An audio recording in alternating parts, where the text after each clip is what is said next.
So I've had this Rockwell BladeRunner for around 3 months now, and I thought I'd do a quick review of it because I've had some good experience with it so far. It's good for cutting small hobby type work. It's not quite a scroll saw by any means. It's really a jigsaw. So some of the accessories that it comes with is a miter gauge,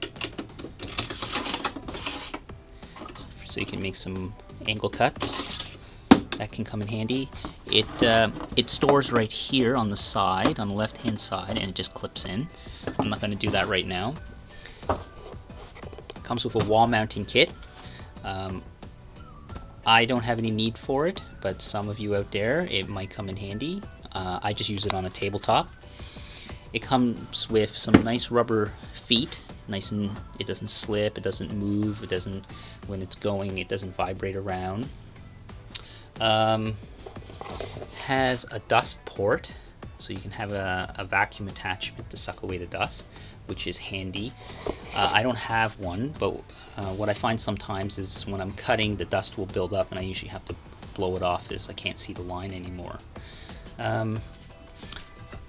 This is the adjustment for moving the arm up and down.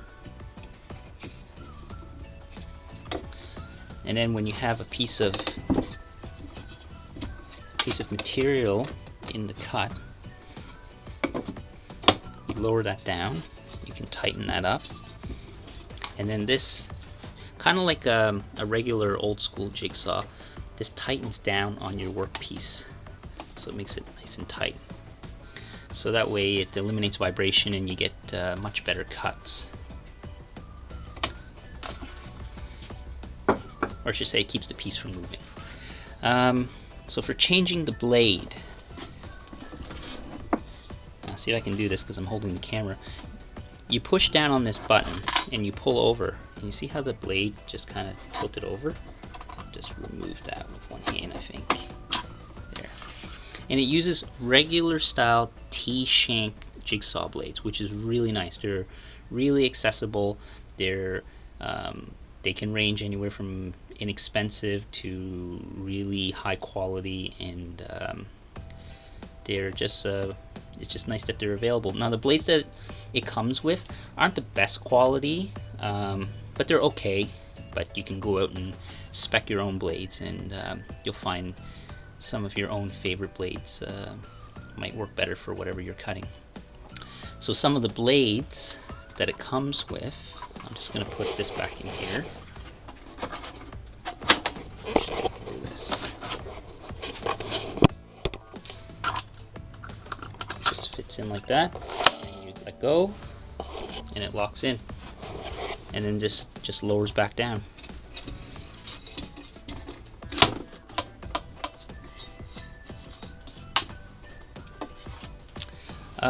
Before I talk about the storage of the blades, the top is a nice piece of brushed metal. I'm not sure the material. It looks to be maybe a stainless steel. It's quite light. Maybe it's more like an alloy or an aluminum. I'm not sure. I think it's more aluminum because I do have a little dent here, so I'm not sure. But it does. Pieces do glide across it quite nicely, so I do like that. This is the storage for the blades, and it comes with an assortment of blades.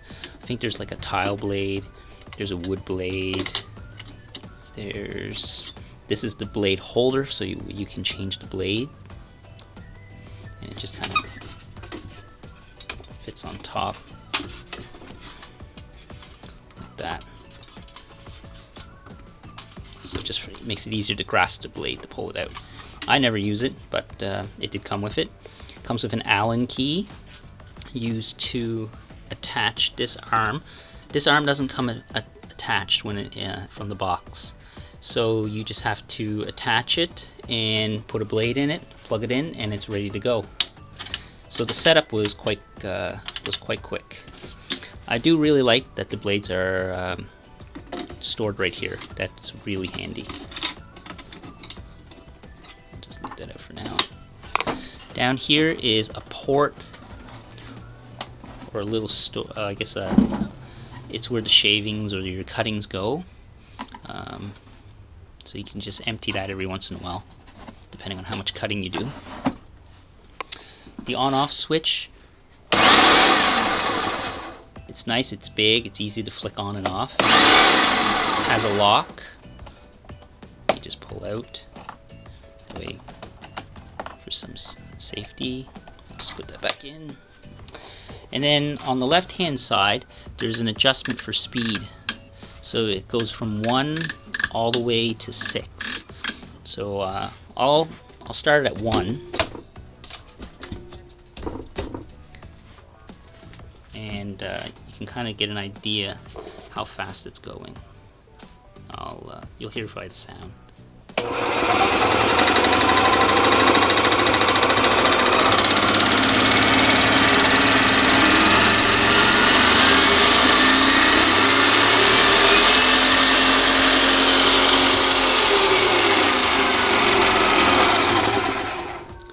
So it's got a wide range of speed. Now maybe what I'll do is I'll just run a piece of wood through it just real quick.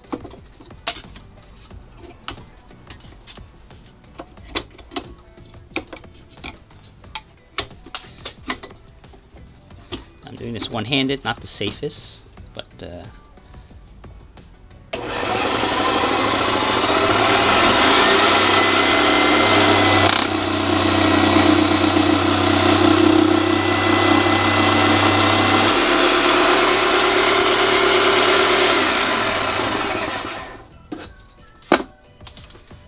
so it cuts nicely. Overall, I'm quite happy with it. It also has a handle here to carry. I'm not sure of the weight, but it is very light, relatively speaking. It's quite portable. Doesn't take up much room, and it might work for a lot of people out there who just need to cut small materials, but need it a little stronger than a scroll saw. I probably wouldn't cut materials much thicker than 1/2 inch to 3/4 of an inch. It definitely is not going to cut 2x4s, which that is totally not what this saw is meant for. I've read some reviews online. People were complaining about that it wasn't able to cut a lot of materials, but I think they were cutting materials too thick. It's really a jigsaw, and it's probably perfect for the hobbyist who needs to cut out small parts, maybe a craftsperson. But yeah, I wouldn't use it to cut things that are much thicker than maybe 3/4 of an inch. I have tried the metal cutting on it. It works quite well. Again, it really depends on the blade that you use. So overall, I'm quite happy with it. Originally, I paid around, I think, $130 for it. I'm not sure what the prices are now, but I definitely found it was worth it so far. So hopefully this helps out anyone else out there who's thinking about picking up a Rockwell BladeRunner.